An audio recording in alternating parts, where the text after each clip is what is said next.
Hey, all right, we've got humans, and let me do a tech check as usual. Control room. Give me a thumbs up if you got audio. All right, we're good. We're good. Hey, so hello, I'm Baratunde. This is Live on Lockdown, and I should probably start recording. Hello, this is Baratunde, and it's Live on Lockdown, episode 24. We've been doing this 24 times in a row. For those in the Zoom studio with me, first of all, hello, family. And my setup has gotten a bit lighter, shall we say. I don't have the big booming headsets. I see you, Sheldon. You have the headsets for me now. And you can't see the mic. No hands, no mic. So I'm experimenting with a different setup. Uh, for y'all in the studio, please avail yourselves of the chat. I like using terms like avail yourself. It helps me make sense of the tuition and multiple years it took to pay for that at a very fancy university. So we are all going to avail ourselves of this moment. And I'm just going to keep saying it because it makes me feel special. For those watching on Facebook or YouTube, or where else? Periscope, Twitter. What's up, Twitter? What are y'all screaming about right now? Probably a lot. Probably a lot. There's a lot we're screaming about today. Happy Pride Day to all.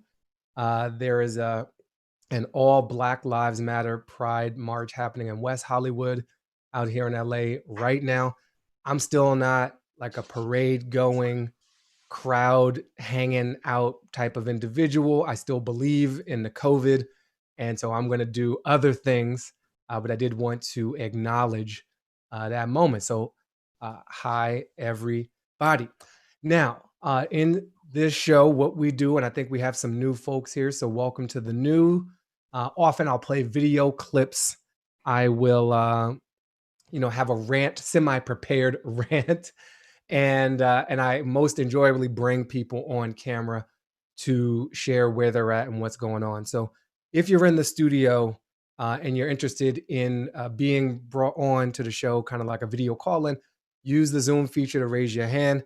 I'm looking for anybody in Seattle. I would love to talk to someone who's on the ground in Seattle. What's going on up there? I've seen a lot of Photoshopped fake news reports out of Fox News. I'm pretty sure I can't trust those. So if there's anyone who's actually on the ground and wants to share that perspective, that is my special request. But I will go anywhere that we are called. So we have shout out to the all Black Lives Matter Pride festivals that are going on, and I want to start with an unexpected sharing. So I need to express some appreciation for some of y'all know her as Tay Tay, Taylor Swift. I just need to. I put this on Twitter. I am retweeting Taylor Swift on the subject of systemic racism. There are a lot of things I'm prepared for in this life. Uh, Retweeting Taylor Swift on systemic racism, not on my top 5 things that I'm prepared for. Like, I'm prepared to sleep in the woods. I was a Boy Scout as a kid. I'm prepared to tuck, duck, and roll if I trip so I don't embarrass myself and I can just flip into a quick tumble. You know what I mean? I'm prepared to pretend that I'm calmer than I am when faced with a member of law enforcement. I was not prepared for Tay Tay. And maybe I should have been. I don't follow her career very much. I know she has a documentary on Netflix, Miss America or Miss Americana, that I've heard good things about. So, and I know she brought it to like Spotify years ago and trying to represent artists in the whole royalty situation. But otherwise, I'm just like, she's fine. And then I read what she wrote. So I'm going to share what she wrote. And this is one of those moments. Well, let's see. Let's try a different tech. I'm going lighter today. So let me go to the advanced sharing options. Oh yeah, I'm not trying to let y'all mess with my screen. All right, here we go. Do that. And then we're going to share this here. Chrome window, not sound. Let's see what happens. Okay, good. So here's what I want you to see. Because we're just gonna do this together, like a family. Um, it's a whole thread, so we'll pop in from this top. June 12th, 1:07 p.m. Pacific. As a Tennessean, it makes me sick that there are monuments standing in our state that celebrate racist historical figures who did evil things. Edward Carmack and Nathan Bedford Forrest were despicable figures in our state history and should be treated as such. Edward Carmack's statue was sitting in the state capitol until it was torn down last week in the protests. The state of Tennessee has vowed to replace it. FYI, he was a white supremacist newspaper editor who published pro-lynching editorials and incited the arson of the office of Ida B. Wells, who actually deserves a hero statue for her pioneering work in journalism and civil rights. Yo, I'm just gonna pause right here. Just like, what? I'm feeling this. And I recall that Miss Americana Taylor Swift, she was very active and clear about her electoral stance, in the midterms.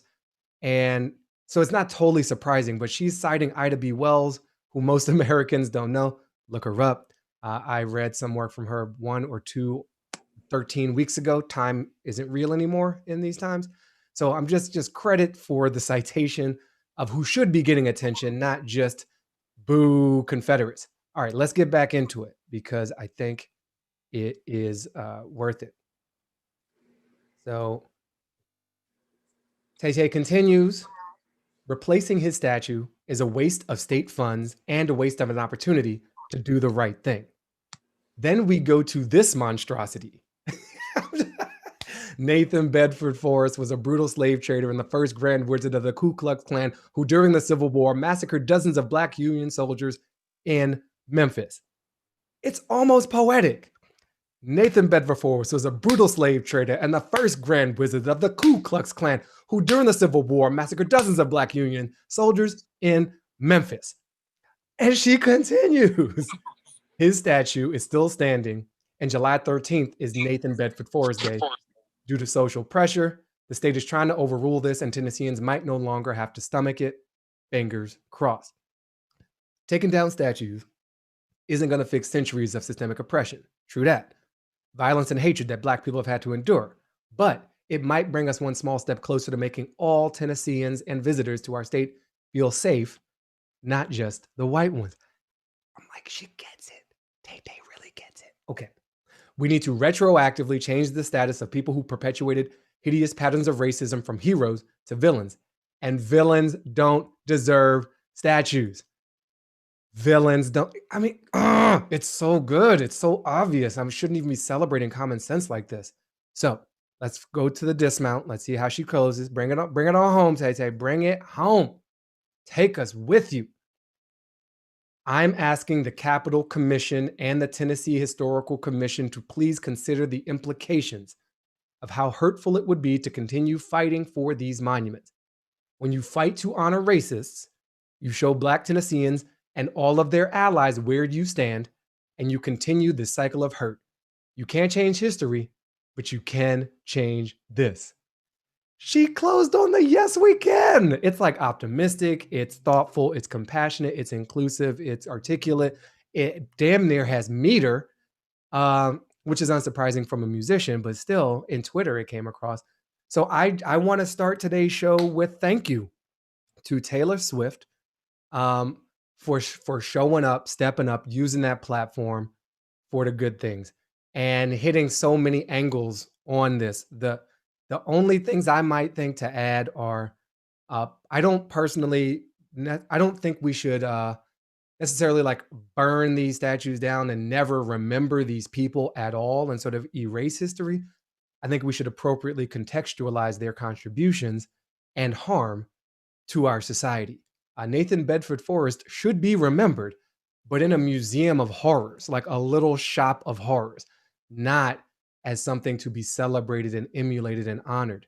The other historical detail that Taylor, we're on first name basis now, I feel like she's my homegirl, that Taylor did not mention because there's probably limited time. I'm sure she knows it. If she knows Ida B. Wells, she knows this. These statues were not erected right after the Civil War. They were erected decades later, in the early 1900s, as a backlash against freedom, liberation, opportunity for Black people, as a big rewriting of history, a reconstruction of a fake history, as we crush the effort of reconstruction, which actually saw record numbers of Black people in state legislatures, saw things like universal education and healthcare. We basically had Bernie Sanders America in the late 1800s, early 1900s. And then the costumed, invaders, that is the Ku Klux Klan, came in with their terrible cosplay and scared the hell out of everybody, burning crosses and riding horses and whatnot in just a non-fun atmosphere.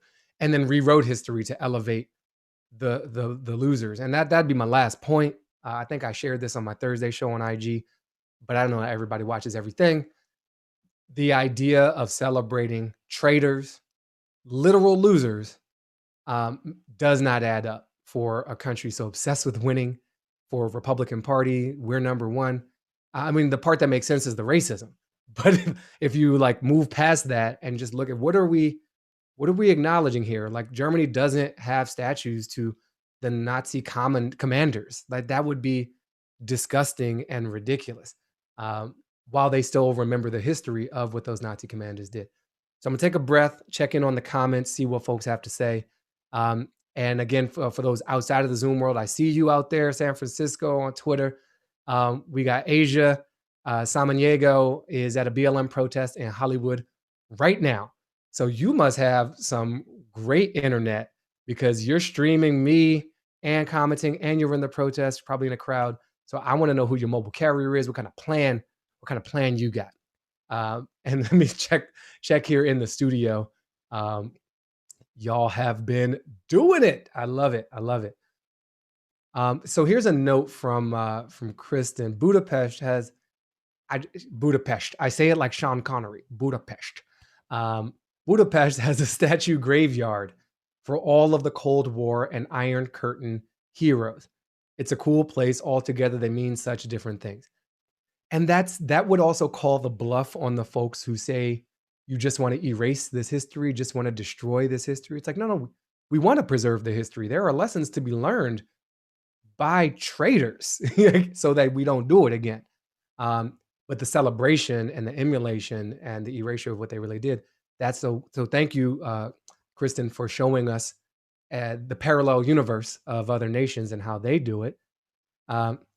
And then there's a great podcast episode that Nina's sharing, 99% Invisible. Shout out to Roman Mars and the whole crew over there. I love that show. And they have a whole episode on Nathan Bedford Forrest. So check your podcast player of choice and search for 99% and probably Nathan. That would probably find the episode. Roman's an excellent storyteller and it sounds good. Like, y'all remember me on my dope mics? It's like that, but he's got this like buttery, like he could make the history of white supremacy sound like beautiful. Not in the way that you want to do it again, but in a way that like you would probably retain the info better than just reading some Wikipedia page. So pausing on that sharing, and then I see some people have shown up from around the world, and they're referencing my BBC moment yesterday. So I've been a little busy over the past week because America is having this moment where maybe people are waking up and opening their eyes and paying attention to the things that many folks have been saying for a long time need to be attended to. So I was invited to participate in a bunch of different forums. I'm going to go to the fori. Yeah. A bunch of different forums, including a show called BBC Questions. And it's hosted by a woman named Zainab. And she had the thesis of the episode was large and simple. Is the global system racist? And I was like, yo, yeah, it is.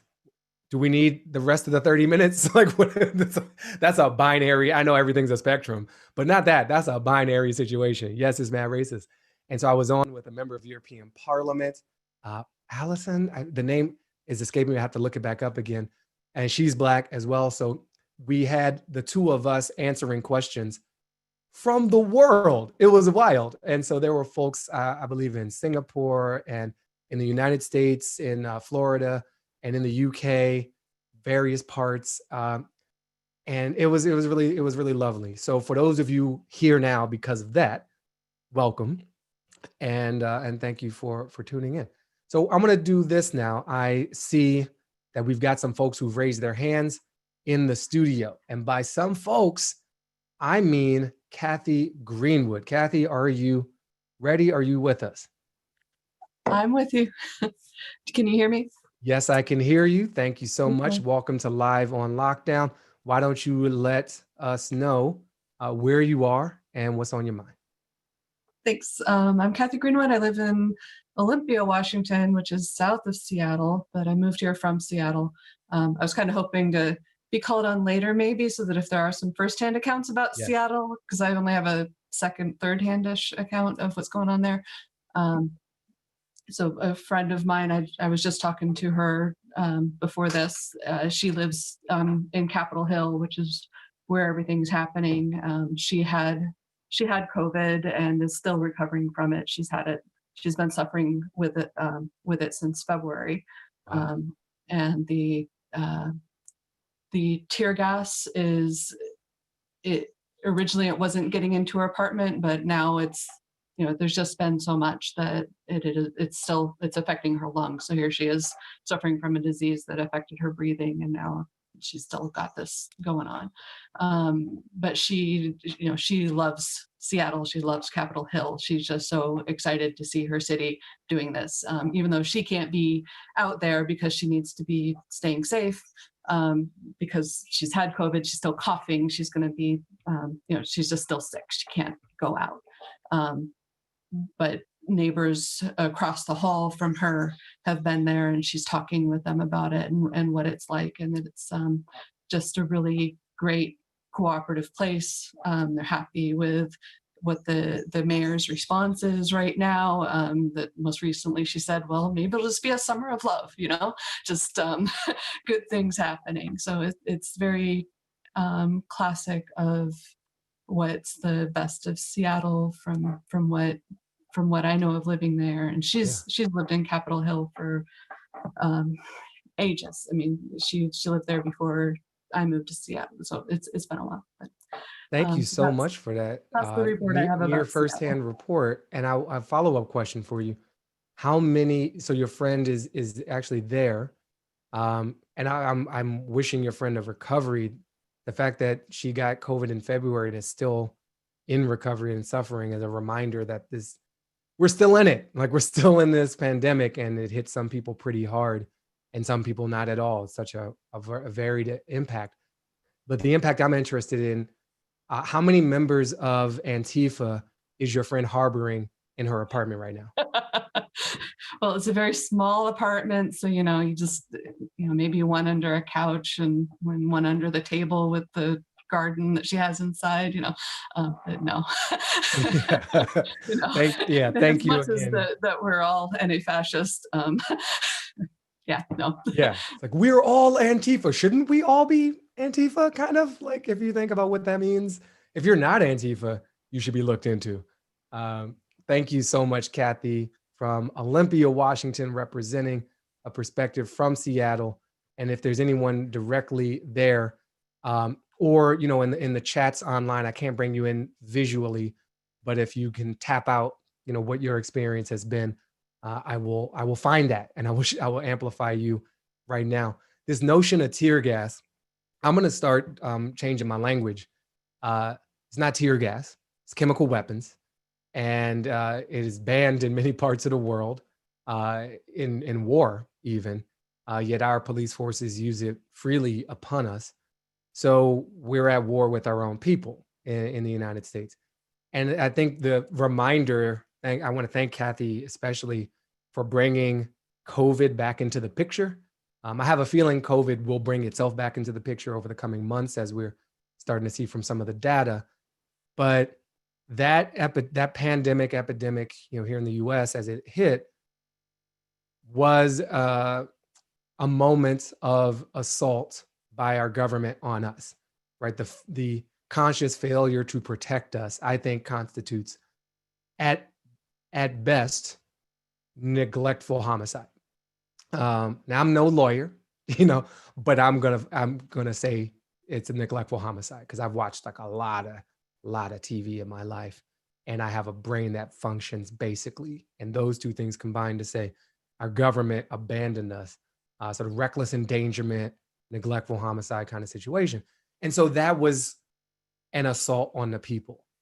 And then you've got the literal assault on people of law enforcement just going ham, wilding out in the streets, like out Antifa-ing Antifa in terms of the violent spectrum of that movement and the antics. And to do that in the midst of a pandemic is a further assault.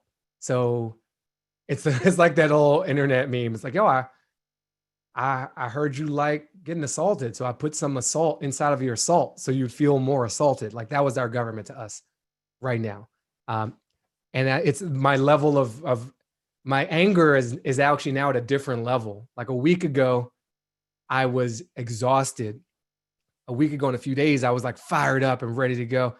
At a moment this past week, I think it was like Wednesday, 2:14 p.m. local time, I was happy. I don't know if you all like I had a minute where I was happy. It was like, oh, that's nice. I had forgotten that one. And now I have a feeling of almost like resignation and calm about the dereliction of duty from so many levels of our government. And I'm just like, how do we fast forward? How do we skip ahead in this series to January 21st and just get this done, this part of it done with? There's like many more seasons in the drama, but I get it. Like I understand what this episode's about. Can we just skip to the next joint? Because I am feeling that. So yeah. I'm reading a comment right now. Yeah, I thought, okay, there's a lot of smart cookies watching this. I have to go back and like republish all these smart comments. Let me look in the studio. Who else wants to share wherever you're at? It doesn't have to be Seattle. Obviously, we don't have an actual local here right now, but if you want to pop on, please do use your hand raising. And in the meantime, I'm just going to, the locations, just so you all know where you all are. We've got Oakland, California, Brooklyn, Boston, Santa Monica, Fort Wayne, of course, Jen Nickel, Fort Wayne. I have so much love for a city I've never been to, thanks to your reports. Baltimore's in the house. B-More's in the house. Palm Springs. I wonder, of the famed Shotsky crew in Palm Springs last week. Yo, we gotta talk about Team Shotsky. I'm gonna pause my geographic love fest to explain a history here. There on the Instagram version of the show, people show up with different names, and on the Zoom version, and I hadn't put two and two together. There's a Daniel Isaiah on the Instagram show every Thursday night. He's become a running character. Like we're all invested in Daniel because every week, without fail, he was asking like a quarantine dating question, and he's like, "So, what do you think?" And like, "What are some cool online dates we could do?" And folks are like, "How about a museum? How about a shared music playlist?" And we were like rooting for Daniel, and I was like giving shout outs. I'm like, if there's any ladies who are into dudes in the IG chat, yo, DM Daniel. Like, let's see what's up. And then last week we did the show, and there was we've had on this show, on the Zoom show, a Daniel in Santa Monica. He took us on a walk down the street, showed us who was wearing a mask, who wasn't wearing a mask. And I know this Daniel from college. And so last week, a Daniel that I knew from college showed up on camera with like 3 other people. And I was like, it not till after the show did I realize it was Daniel from IG. The Daniel who had asked, like, yo, I've been invited to this woman's house with her mom. And we're like, don't do it, Daniel. She gonna murder you. You're about to get outed. Like, don't, And it's like, no, this is a marriage proposal. Like I literally put Daniel in my stand-up show. And I didn't realize that we had Daniel and the whole crew on camera a week ago. So I see, thank you. I was hoping this would happen. Live from back in Santa Monica, he, survived the adventure. And we're going to switch gears because we also were about to hear from him Thursday night. And we had a surprise pop-in guest, Lena Waith, popped in on the channel. So Daniel got bumped. But now you're here, Daniel. You're unmuted. Talk to us. Hey, Baratunde. Hey, everybody. Yeah, I survived Palm Springs. It was amazing. There was no get out scenario. It was not as bad as the horror movie comparisons. No, it was a lot of fun. My friend Ashley is dialing from Palm Springs. Say hi, Ashley. No, it was just the getaway I needed. I mean, everybody was very safe, very careful. Being under a roof with other people after 11 weeks of complete solo isolation, self quarantining was very good for my mental health and sanity. So, for anyone looking to do something like that, I think there are ways to do it safely, and I highly recommend it. I thank you, Daniel, and I'm glad that you are breathing and alive with us. Um, there's questions I have, but I think um, what was the experience? You know, you shared last week about going out to a restaurant and there were like people singing in the restaurant. You obviously had more time in Palm Springs. Can you just share a bit more of your firsthand experience of busting loose and what the energy was like and what the vibe was like? Yeah, I mean, it felt like a jailbreak. I mean, just, appreciating just the simple pleasures in life. I mean, just going out to a restaurant and getting served dinner by people. You just realize what a luxury that is. Go to a place where people are preparing these delicious morsels of food and putting them on your plate in this beautiful artistic way, and then coming to clear away your plates, and just what a luxury that is after weeks of just doing that all for myself. So that first dinner out was just an amazing experience. And then the next night, we went to this Mexican restaurant where, as I mentioned, this guy Geronimo came around and serenaded us and played us the guacamole song. And I hear what you were saying about the respiratory droplets, but he stood a good 12 feet away from us. Okay. It was outdoors. All three of our restaurant meals were outdoors, which I think made me feel a lot safer. I think indoor dining would be a completely different proposition, but outdoors, we felt pretty good about it. So yeah, I know Ashley, you should chime in. My friend Ashley was with me in Palm Springs. I don't know if she has anything she wants to add or if she wants to unmute herself, but it was great. Yeah, so Ashley can chime in if she wishes. I've given her the power to unmute. I think a lot of us, Daniel, have a straight up question for you though. Like, was this the date, or was it just like you and a group of friends? Like you had been asking all these questions on IG. Did we help make a love connection here? Like just selfishly, like that's what the people need to know. You guys helped a lot. It was not it was a friend thing. It was basically just a group of friends all kind of getting together. I knew Ashley. I didn't know her friends. It ended up just being five of us sharing a 4-bedroom house and getting to know the neighbors, and just everybody just for a variety of reasons just needing to really blow off steam and kind of use this house as kind of like a release valve to just kind of chill and get away from our day to day. And for that, it was perfect.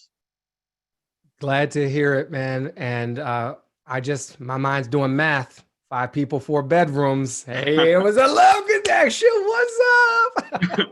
You don't have to say nothing. You don't have to say nothing. Just let us dream, man. Let's turn it over to Ashley. And I think she would like to comment on this. No, you know what? It was really, really wonderful. And I left feeling, well, everybody left, I guess. I'm just here on my own again, but my heart is full and I'm very grateful that we all got together and connected. And I think that we all needed it more than anything. And it was special. I mean, I'm going to remember those few days forever and in a very deep way. So thank you for coming. Our 5th city. Daniel and I actually met in Barcelona, which is crazy. And we've been to Barcelona, London, and San Francisco, Santa Monica, and now Palm Springs. Making the rounds. Thank you, Daniel. Thank you, Ashley. That's really lovely. I think I'm gonna speak for myself. I needed to see that. I needed to hear that. And also, I will confess, sometimes my brain works really well, and sometimes I'm like slow to put things together. For example, true story. I'm about to be real with y'all. My fiance bought some bread. It was like this gluten-free sourdough bread that a friend of hers makes. It's really dope. And I tasted it. I was like, this bread is really good. It's got a certain flavor to it. It's kind of sour. Bread is sour. So I should call it. Oh, that's why it's called sourdough. Like I never tasted the sourness. I just thought it was just words. It was just sounds. And so when y'all were doing the show last week, I was a little distracted. And I was a little worried about your health, honestly. And it was hot. And there was like a ski with a bunch of shot glasses on it. And y'all were like, yeah, it's a shot ski. And it was like a good 5 minutes after we stopped the show. And I was like, oh, it's shots on a ski. So listen, this is me putting it out. Like, I went to Harvard University. It's true. I'm supposed to be very smart. And obviously I have a way with words, but sometimes the words don't come together till like later. There's like a Doppler effect. And I'm smart enough to know what a Doppler effect is, but not smart enough to know that sourdough bread is literal sourdough. And that shot ski is literally shots on a ski. So thank you for educating me in some of the ways of the world, Daniel, Ashley, and the whole Palm Springs crew. All right. Anybody else? Also, just Ashley, that background is that I'm actually mad because that's a real background that she had. Like, that's not a Zoom virtual background. That's her actual life. So congratulations, and we hate you. And there's basically people who are going to go back and watch the replay of this and screenshot you and make that their background. Like, your real life is going to be somebody else's virtual background. That's the challenge I'm issuing to you, internet. But then you have to sit in a place that you're just perfectly covering Ashley in the frame. So there's an art challenge I issue to y'all. Let's see. I think I saw another hand. Oh, no, that's Daniel already came on. Let's see if there's any other hands up. Okay, that was great. Yeah. Oh, Emmy Johnson. I did bring the Doppler effect in. I did. Because there's things that you learn in life that you remember learning and then you can't forget it. And like, I remember learning about the Doppler effect and it just stuck. So I think about the Doppler effect like 4 or 5 times a week, for real. Like, any like sound, motion experience, I'm like, oh yeah, Doppler effect. So it's my kind of go-to. Also, this napkin, go-to. All right, someone just unmuted. Are you trying to come back to us, Kathy? Oh, not intentionally. Okay. The accidental muting. Oh, good. Here's a friend who I still haven't connected with offline, but we'll just do it right here among the group. We have had her on a few times from the Bay Area. Eve Blossom, come on down to Live on Lockdown. Mostly I wanted to just let people know that the way I found out about yesterday's event that you were involved in, which was so wonderful, was from your texts. And I just want to make sure that everybody here knows how they can get your text, because maybe you can put it in the chat, because it was amazing. And the only other thing I will, in addition to that, is I'm in Berkeley and I was going hiking yesterday and I heard the Black Lives Matter protests going on down College Avenue. So with my mask and everything, I went right up to it and there were thousands of people and it was a sea of people. I've never seen anything like it. And so I've been staying away because I had COVID. So I didn't feel really comfortable being around so many people. And I stayed even a half a block away, not to be in the heart of it. But man, it was exactly what I needed to see and feel. So incredible. Yeah, thank you for sharing that. Thank you for going. Thanks for finding a safe way for yourself to be there. And as far as the text thing, yeah, I will happily promote my text message number. I'm glad it was useful. I'm still experimenting and learning how best to make it useful while not also drowning myself in like thousands of conversations. So I have a phone number. I put it in all the chats. So wherever you're watching, you should see it in the chat, 202-894-8844.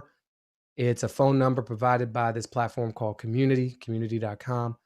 And I've been doing the texting thing through a previous service called Superphone for about 1.5 years to 2 before I even heard about Community.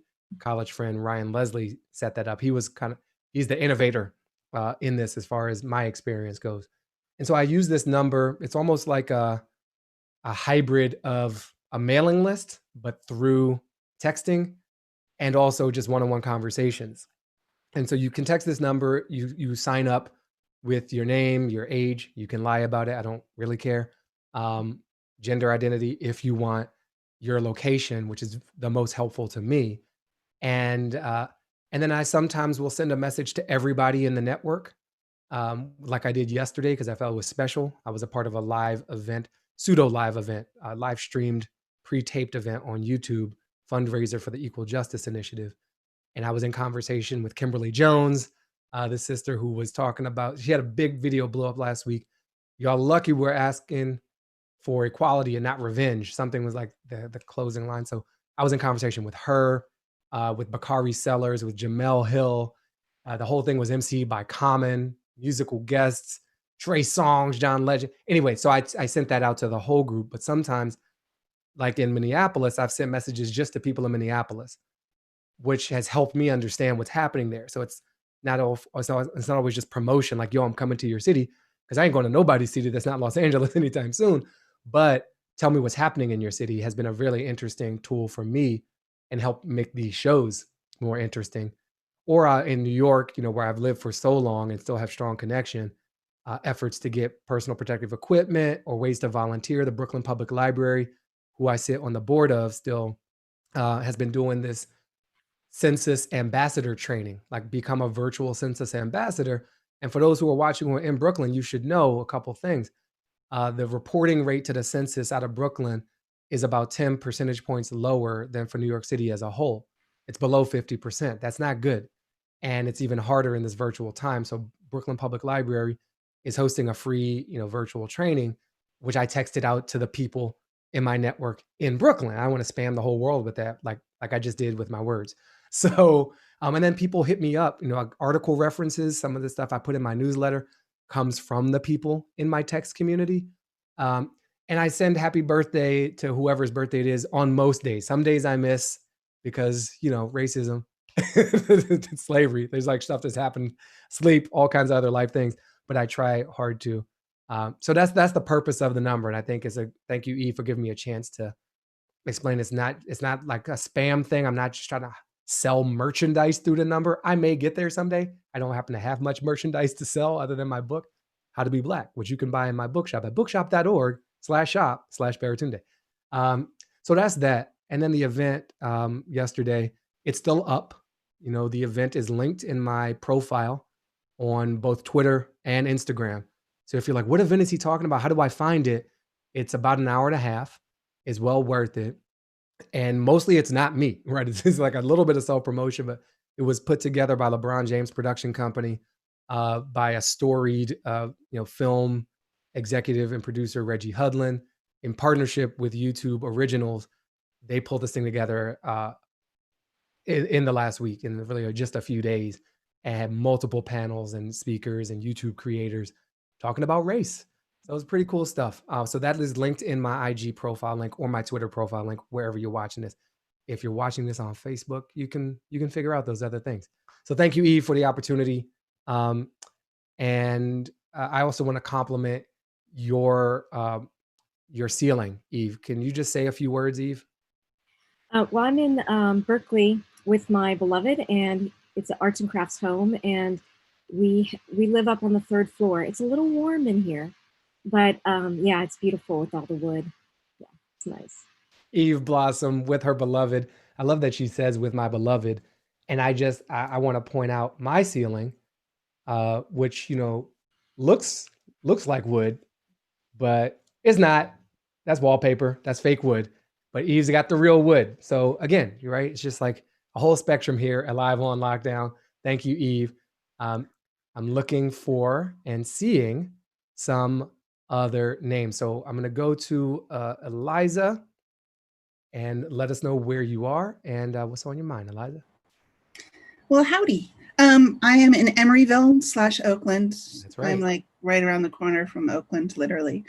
And so I've got 3 things. One, I want to know what you're doing for self-care, because I see how active you're being on all of these different channels, and we need you to take care of you. So it's really selfish, but you can just say yes, don't worry about it. I've got it covered. Just don't burn out. Yeah, so that was the first question. Okay. So yeah, in answer to that, I'll mute you for a second so there's no cross channel. I am cooking. Y'all know by now if you're on the newsletter, I roast a lot of chickens around these parts. I am getting great joy from my beloved, from my fiance. We're learning, growing, bonding. It's been great. Some of this time in quarantine has been great for that reason. And so I'm not alone, and that's helpful. I've been talking to friends and having very real, honest chats about our emotional state and just having a space to be even more honest and vulnerable and doubting. And I do some of that here. It's not like I'm lying to y'all, but not everything's for everybody all the time, right? So you have to have some boundaries. And I'm sleeping. I'm definitely sleeping. I'm eating well. I'm more fit now than at the beginning. I think if y'all were here with me on episode 1 and episode 24, I'm different in some healthier ways because I have been trying to take care of myself. Part of me thinks I subconsciously knew this storm was coming. Gotta get in shape for the revolution. So I was planking, weeks before this stuff popped off, and now my core is strong, like sort of physically and metaphysically. But I do appreciate you asking, and I think the other thing I've been doing is not doing everything. It looks like I'm doing a lot, and I am, but there are a lot of people I've turned into some jokes. I get texts from my white friends. How are you? Tell me what's going on with you. And I don't respond to most of them because it's too much. Um, and that's a form of self-care. Like I don't feel obligated to divulge everything to everyone that asks it. And that's on me. It's not, it's mostly a loving gesture from these people who mostly love me. Some of them really don't know me that well, and I think they're just feeling a certain thing. But the vast majority are sincerely interested. But I can choose not to indulge that and get back to them in a couple weeks or not. And I think learning that I have that power when I'm also trying to be of service, but recognizing like the boundaries of service. That's I'm focused on that. Not focused on, but I'm practicing that in the true sense of practice. So, what's your next one, Liza? Thank you. Okay, so the other ones could be towards you, but also towards the community that we've got online here. Birthday coming up, and I want for all of my friends and family to donate to organizations working for racial justice. So if you have any recommendations on that, I know EJI, I think is EJI is a good one, but I would love suggestions on that. And the other part of that is I'm already on to what's next.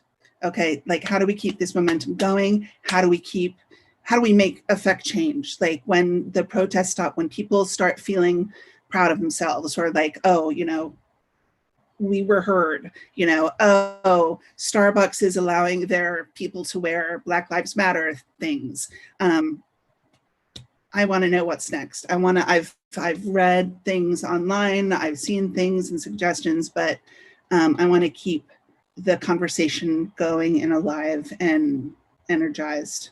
So Great. Put that out. So thank you for that. I'm going to put Eliza back on mute. Actually, Eliza, could you say one more thing? Just say like, I'm Eliza and I'm from, yeah. Oh, I'm Eliza. I'm from Emeryville, California.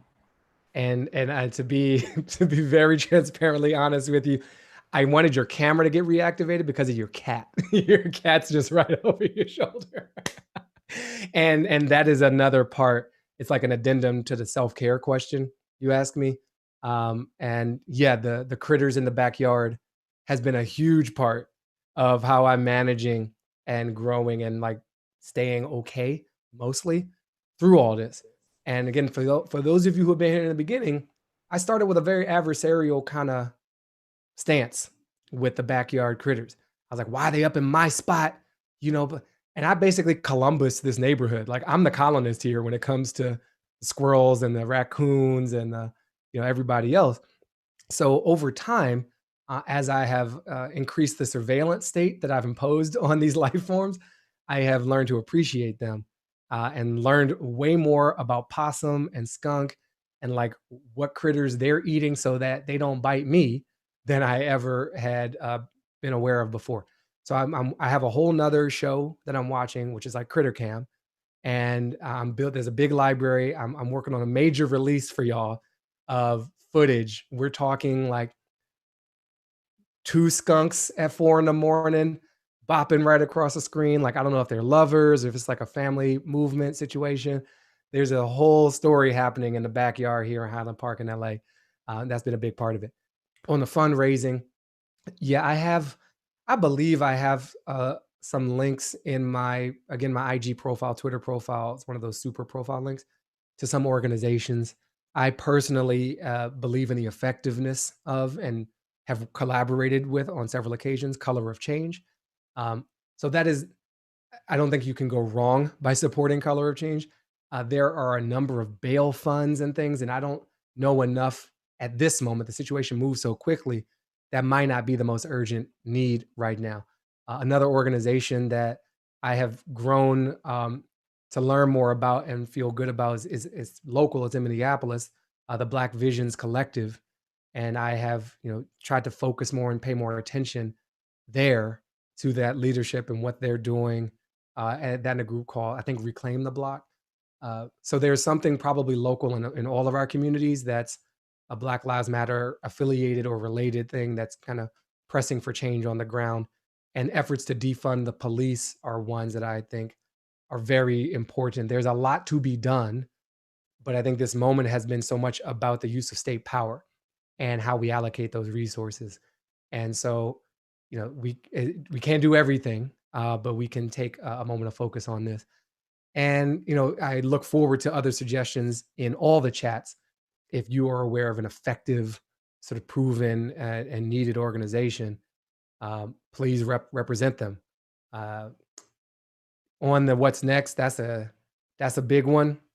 And there is, to me, no single thing that's next. But I think following up on the point about this being about the use of state power and living in a police state, with the number one line item in our city budgets going to law enforcement in almost every major city in this country. How do we no longer live in that police state that's reimagining law enforcement? And for me, that feels like a big chunk of what's next. There's a broad what's next of becoming an anti-racist society. And that means certain things. And I'm still learning what that means. It's not just for white people. Like, everybody needs to become anti-racist because we're all brought up in a racist gumbo, in a racist stew, in a racist environment. Like, we're breathing in that air. And so we're exhaling oppression, even those of us who are oppressed. So I think that's an important twist on the matter. But here's a couple of thoughts that I'm kind of figuring out as I think out loud.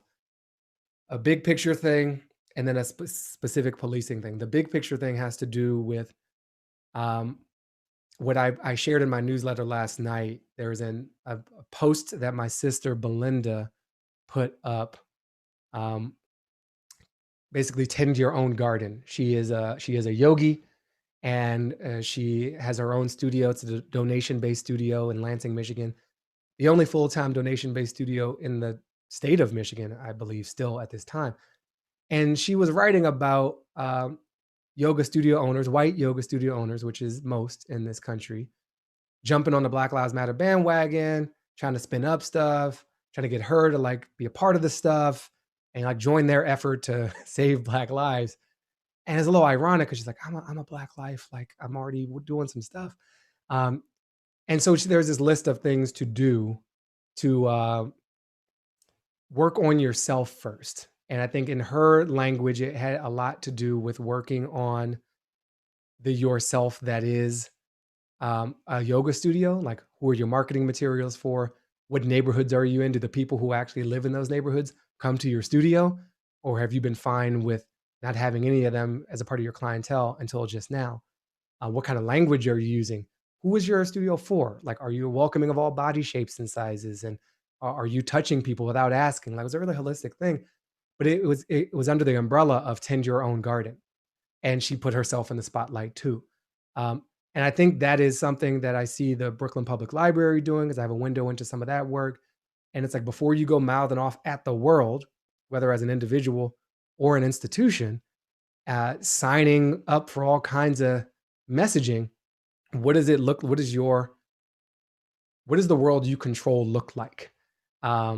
And there's another great episode. I'm kind of distracted because I'm trying to multitask here because I want to drop this link for you to my newsletter last night. The Washington Post has a great podcast episode about Hollywood people and their lip service to Black lives and justice. And you have a lot of self-described liberals in this town. But when you look at the domain that they actually control, which is, fictional storytelling, they've been doing a lot of harm for generations, specific to the issue of policing. Like the way law enforcement is represented in media, the way the criminal justice system is represented in media is literally deadly.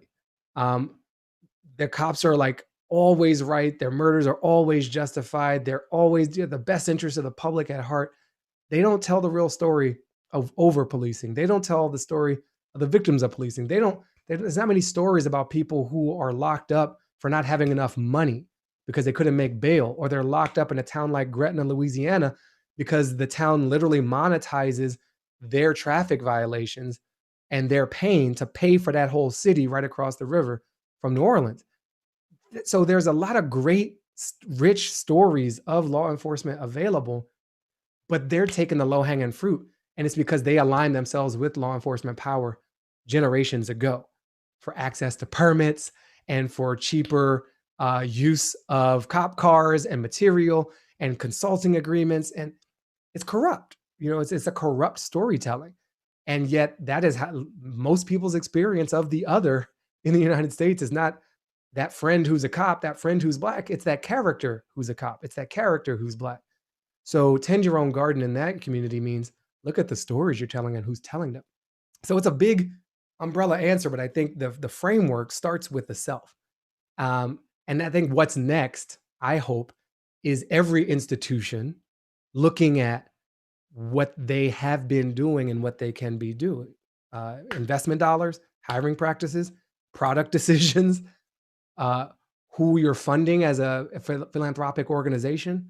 Great dude Edgar Villanueva has a book out called Decolonizing Wealth, where he breaks that down, trying to help all these Black and brown people, but the money's not going to the Black and brown people you're allegedly trying to help. The money's going to the white people who say they know how to best help Black and brown people. Practice, so we got to get better at that.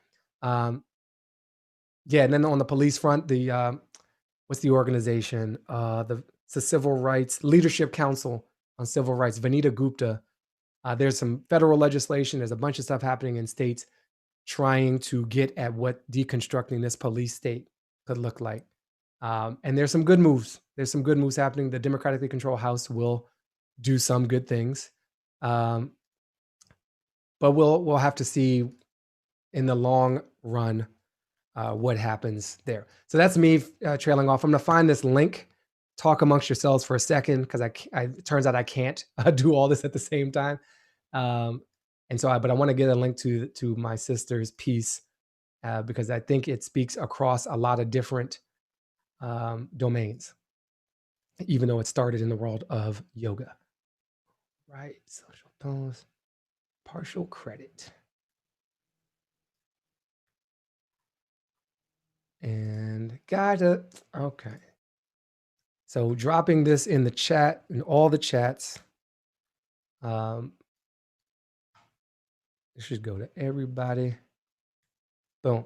Start with yourself, deconstructing, decolonizing, and ungentrifying yoga. That's the piece. All right, we got just a few moments left, and now I see all these hands. So let me go to, if he is still interested, Joseph Margolis. Are you still with us? Yes, out of respect for other people, how much time would you like to assign me? We got about 1 to 2 minutes, Joseph. Okay. So I had a Doppler anecdote and a cat anecdote that I was going to let you choose from, but we will reserve that for another episode of this because I did come in late. I just wanted to quickly just give a breadth of good news, which involves sort of, to me, a lesson in participating in local government. One of our city councilmen here, I'm Joseph Margolis from Charlotte, North Carolina. One of our city councilmen, this last Monday was the annual fiscal year 2021 budget. He, through getting a massive, he started a massive emailing campaign and swayed he swayed 8 of his colleagues to vote for his substitute motion on the budget, which probably inconsequentially, because we're getting money from the RNC to up our police force anyway, to eliminate tear gas funding for a year, which is only $100,000. But the more long-term effect is that we live in a council manager system, which means the council sets the policy, the city manager executes it, which set the policy that the council would be able to have more oversight over how the police budgeted its money and how it operated as a force here, Charlotte-Mecklenburg Police. And that came because he had the support of the protests that were taking place here in Charlotte, and also because of an email campaign he set up. And so I just personally found some encouragement in that, that there were enough people in my city of Charlotte, which has a terrible history of just inequality. I think we're out of 50 of the top cities, we rank 50 in inequality. We rank 50 in being, for income mobility. So it's a tough place. So, but I did find encouragement in that, because it was one of the first times I've seen where activism was specifically honed and focused to connect to a local government policy making apparatus. And I really thought that was important, because it's something that I've not seen yet, and I just wanted to kind of praise that. And I wanted to get some of your thoughts on that, especially with some of your digital insights, maybe Barrington, how that could be scaled out, and if that needs to be another episode so other people can speak. I respect that, but I would be interested in hearing how you might parlay that if you were living in Charlotte or another locality and you were trying to get people more interested in local government as it relates to activism. Thank you, Joseph. Charlotte Mecklenburg. And that's a good story. I like that we are opening and maybe closing on something that feels like progress, from Tay to the council in your local area, North Carolina. So one, I like the story. And it's a local story, because a lot of these decisions are so local. And I think it can be, policing the way we've designed it. It is a national crisis, but it's kind of happens in local places. The hiring is local, the budgets are set locally. And I don't know the Charlotte story very well, but it's except from what you're sharing, but it has echoes of what we've seen here in Los Angeles, which 54% of our budget in that city of LA was going to LAPD, and that's too much. And this mayor, has a great reputation, Mayor Eric Garcetti, as being a progressive leader. He's going on, strolls with the Prime Minister of Canada up in the Silver Lake Hills, and he was considering running for president. Maybe he was going to be a vice presidential nominee. And so it can be very easy for liberal-minded and progressive leaders to kind of ride on that reputation. But then you look under the hood, which in this case is the budget, and you're like, oh, this doesn't align at all with true reform, with true progressivism. And what is starting to change him, Joseph, is what you described happening in Charlotte too. There is a member of the city council who has been feeling the pressure and been open to feeling that pressure from the public. There was the People's Budget LA movement here, which came up with a whole nother allocation of funds in kind of a shadow government kind of way. Like, what would you want this money spent on?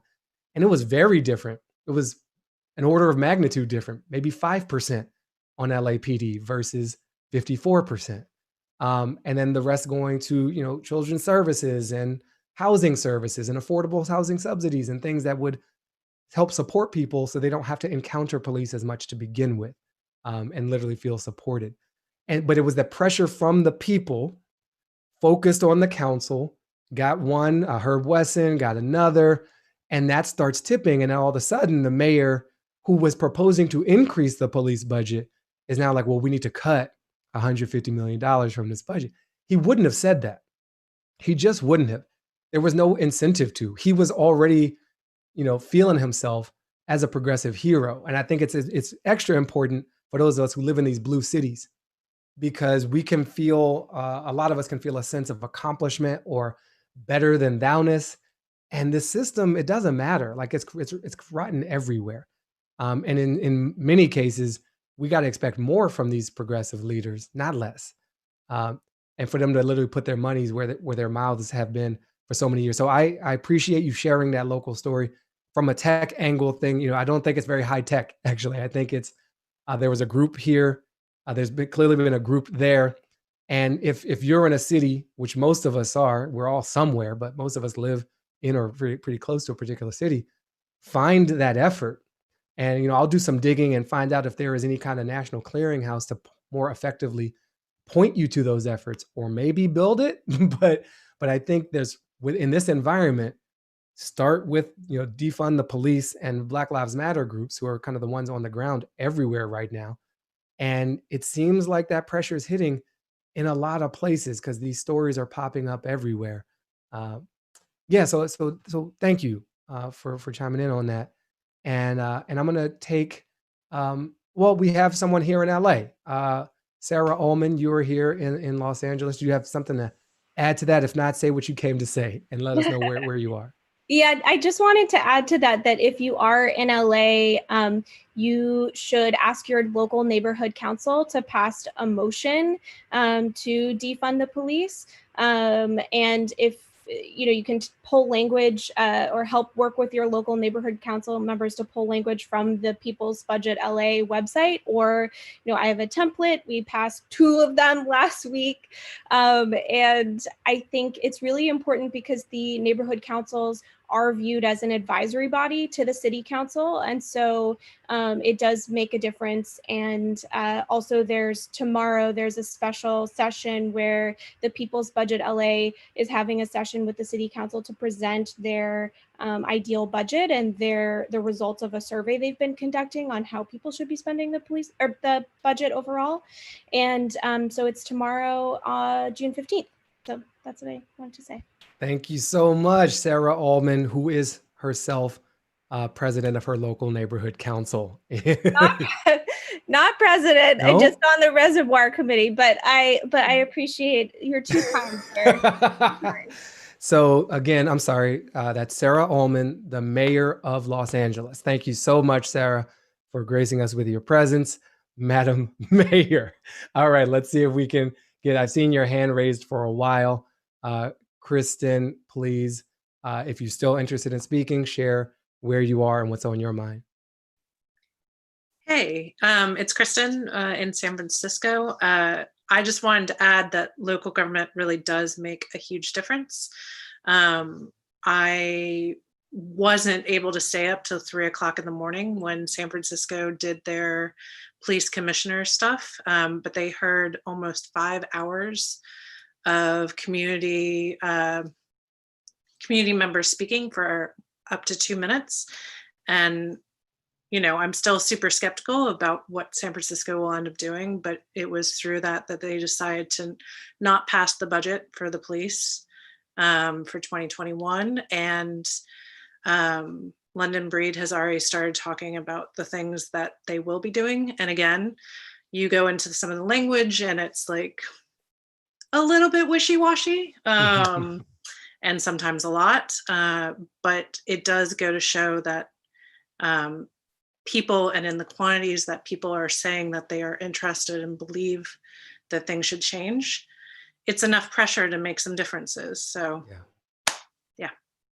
Thank you for that. And thank you for your skepticism as well on this. I want to share some resources if you're just hearing this. Defund12.org.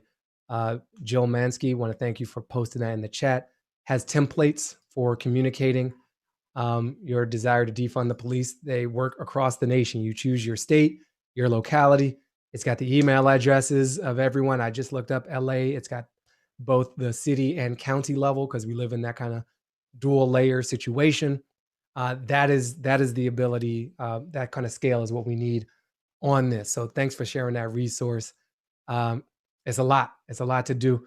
And, Kristen had shared something with me that, she alluded to their mayor, London Breed, announcing all these reforms to policing. And is that real? And, we've had these efforts before. And I do think that I am personally past reform. I think that is an excuse for half stepping.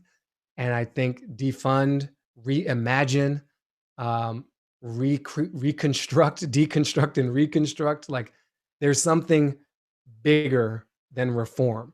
Reform feels like, oh, we're going to like remodel and like add an extension onto the house. It's like, no, we have to kind of go to the foundation level on this.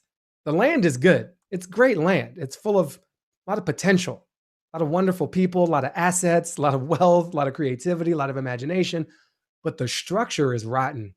And so I think the metaphor needs to go to the structure, to the root, which is the foundation. And we might have to take some of these bones down too and reassemble them in a better fashion and bring in some new material. And I've never built a house, so I'm going to slow down on the metaphor at this point. I don't know if it's like sheetrock or rebar. We're doing like a Swedish log cabin, or maybe one of those. I watched this Apple TV series called Home, and I'm like, are we going for like a nature house where it's like a house inside of a greenhouse, or more of a Theaster Gates sort of situation where there's beauty everywhere? But we got to go deep. And then the other note, and I think I will close on this message, if I may be so bold, which I may, because everybody's muted and it's my show. Marathon, not sprint. And I don't know if this time is different. You know, I'm like on the fence myself. It's like there's been a lot of efforts at doing a lot of these things, and it feels like it's different this time. I think we're in a different space from the Mitt Romney of marching, feeling safe enough to say Black Lives Matter in public, not through a tweet, like with his face, to Taylor Swift using her platform to talk about take down these Confederate monuments, to like Adidas retweeting Nike, to a lot of stuff that's been going on. Some of these promises are empty, but some of them will be sustained, I hope. And so I think maybe, you know what it is? It's not that I think, oh, this time is different. I think every time has the potential to be different. And it's not, I don't think it's written what the future is going to be.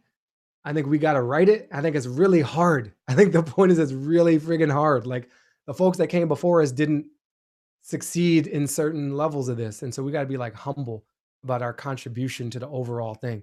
So it's a marathon, not a sprint. That's one of the messages I want to share. And that the marathon may extend beyond our lives.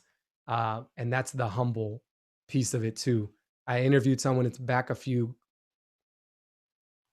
quadrants in my grid on IG, interview with Danielle Giles, who I went to college with, who's now a climate activist and sustainability lawyer and all kinds of things. And I was asking him, like, how do you keep this climate fight going? Clearly no one cares, or we would have dealt with this. Why do you still care? And he's like, look, history gives me some perspective, which I get and I've understood. But there was a piece that stood out most to me is we might just be contributing to a piece of the solution. And so there is a sort of intergenerational humility here. And I'll be honest with you, like that's not fully satisfying. It's not fully satisfying. But I do think something's different on this, because NASCAR doesn't just ban the Confederate flag every time a Black person, is martyred involuntarily. That's not normal in a good way. And I hope then that we will use the probably temporary political cover afforded by this moment, because we will exit this. We exited the post 9/11 moment. We were supposed to be the end of irony and the beginning of compassion. And this nation launched the longest war in its history, killed millions of people, probably when you add it all up, dedicated trillions of dollars out of our economy that we still can't give to housing and education and all. Like, so we found the money to like do dirt in the name of people killed on 9/11. And that was supposed to change everything. And it just reinforced everything wrong in so many ways. But I think we could have a different kind of moment come out of this, where take all that positive energy, take all these people raising their hands to be like, I'm down, and like hold them to it. And by them, I mean us, like hold ourselves to it. So with that, thank you for tuning in. We've gone over a little bit. I'm Baratunde Thurston. This is Live on Lockdown, episode 24. I will next see you in scheduled fashion this Thursday on IG, but I reserve the right to do an impromptu live, or maybe I'll just be on the BBC World Service, telling it like it is about the global system, which allows for a BBC World Service. Okay, there we go. That's a good one. I felt like that's a good one.